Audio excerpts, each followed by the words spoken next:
Sekarang kita melihat ke Papua sebentar, di mana sejak dipilihnya Biden sudah kita ingatkan, hati-hati sama Partai Demokrat dan strategi mereka menggoyang target country. Takutnya Papua ditarget. Komentar ini hanya analisa, menanggapi berita kelompok bersenjata menyerang, sehingga ada petinggi militer negara, Jenderal Bintang 1 yang jadi korban. Hal ini serius, merupakan hal yang harus diperhatikan. Jangan sampai kita menganggap Menteri Pertahanannya tidak perform lagi setelah peristiwa pecah tiganya kapal Nanggala 402. Sementara beliau calon kuat presiden 2024 loh. Sungguh, kita melihat kedaulatan Papua dan kedaulatan Nusantaranya. Salah satu aset negara Indonesia yang besar adalah Papua. Namun saat ini Papua yang sudah bergabung sejak tahun 60-an, di mana sebelumnya 20 tahunan Pak Karno, Bapak Bangsa, berjuang membebaskan Papua dari tangan Belanda. Akhirnya berhasil di tahun 60-an. Strategi yang dipakai Pak Karno waktu itu adalah diplomasi. Pak Karno memang jagonya dalam diplomasi luar negeri. Beliau menggunakan strategi perang asimetri. Sekarang menjadi mengerti kan kenapa Newman menggunakan Department of War, karena meniru strateginya Pak Karno. Perang asimetri adalah bentuk perang yang tidak serupa. Misalnya dalam perang konvensional yang menggunakan senjata, tidak perlu dijawab dengan senjata juga secara frontal, bisa dilawan dengan bentuk perang lain, yaitu perang diplomasi. Kembali ke Papua saat ini, ada OPM atau ULMWP, sebuah organisasi yang ingin Papua lepas dari Indonesia, yang saat ini kurang dipelajari kekuatannya oleh pejabat di Indonesia. ULMWP tidak perang senjata, tetapi membangun diplomasi ke Eropa dan Afrika, juga ke kawasan Melanesia, termasuk ke PBB. Baik, kita rincikan sedikit tentang Melanesia. Ada 5 provinsi saudara kita di Indonesia yang rasnya Melanesia, seperti wilayah NTB, NTT, Flores, Maluku, Papua, sama dengan Papua Nugini, Fiji, Vanuatu, Nauru, Kepulauan Solomon, dan lain sebagainya. ULMWP,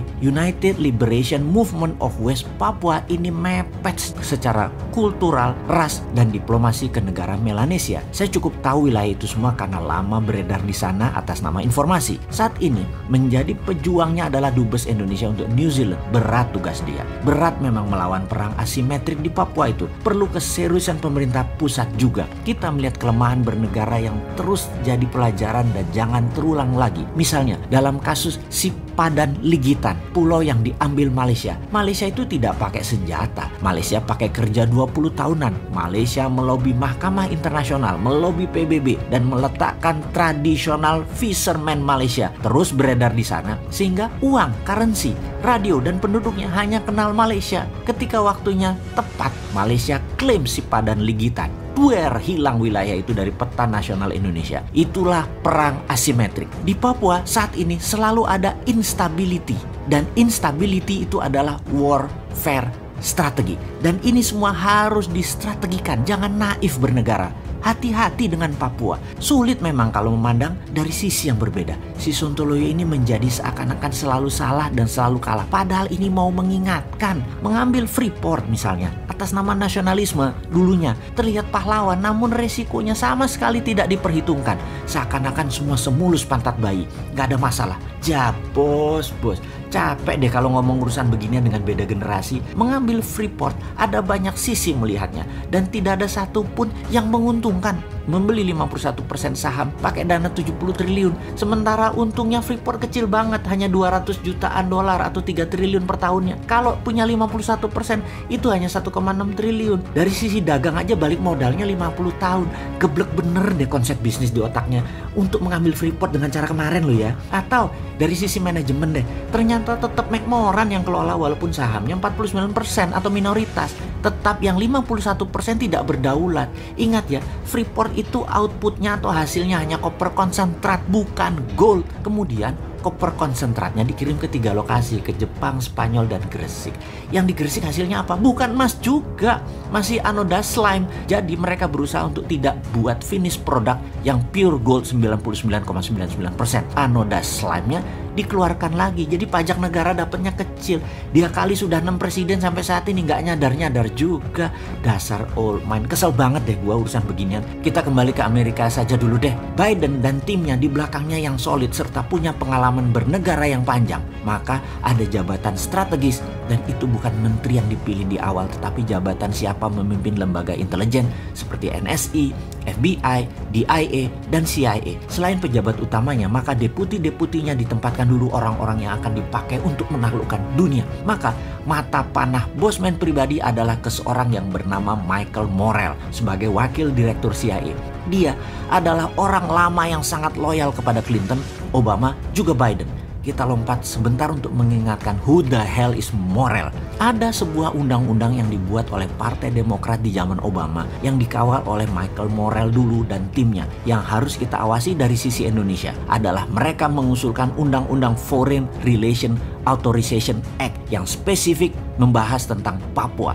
Hati-hati ini buat Indonesia. Lalu CIA di zaman Michael Morell masih muda adalah pendukung gerakan Kosovo Liberation Army, yang kemudian gerakan tersebut berhasil mendirikan sebuah negara baru bernama Kosovo. Sekali lagi, hati-hati dengan Partai Demokratnya Amerika. Pak SBY sudah merasakannya dengan banyak bom meletus waktu itu.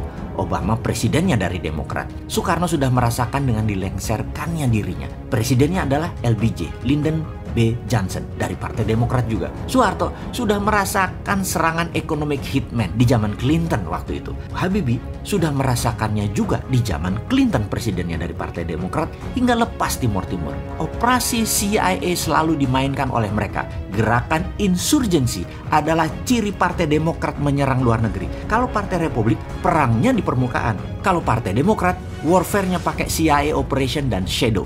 Saya jadi takut urusan Papua. Itu saja. Kalau sama Trump, saya nggak takut Indonesia bakal belah karena bukan target Trump. Trump musuhnya Tiongkok dalam dagang. Dan ideologi demokrasi Amerika versus komunisme itu juga dengan Tiongkok. Namun dengan Partai Demokrat, beda game plan mereka. Kita buka strategi Madam Secretary Hillary Clinton waktu itu yang terkenal dengan nama Pivot to Asia. Yang diincar apa? Menengok ke Asia itu adalah ambil sumber daya alamnya. Front Timur Tengah untuk energi, minyak, dan gas bumi. Di Asia Tenggara untuk sumber daya alam mineral seperti untuk baterai dan lain sebagainya. Maka apa yang Tiongkok lakukan di Indonesia mengambil SDA sumber daya alam akan diikuti oleh Amerika. Bedanya Tiongkok pakai soft power, bayar pejabat, ubah kebijakan. Kalau Amerika pakai instrumen militer, pakai nakut-nakuti, pakai teroris. Sewaktu di zaman Trump, ground floor-nya di negara masing-masing, yaitu Tiongkok dan Amerika dengan perang dagang. Zaman Biden yang diperebutkan adalah sumber daya alam yang ground floor-nya di negara penghasil. Perangnya kalau minyak gas bumi, ya dar-der-dornya di Timur Tengah. Maka sumber daya alam mineral non-fosil,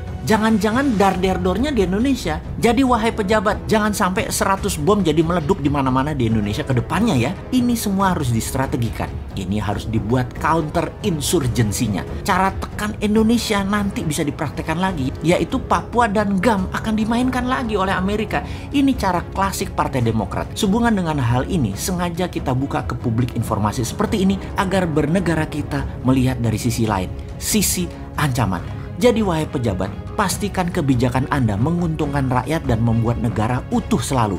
Hati-hati dengan shadow-nya Biden Partai Demokrat. Kalau nggak paham bernegara, ya lempar saja handuk putih, nyerah aja. Generasi Newman siap menggantikan kapanpun, nggak perlu 2024.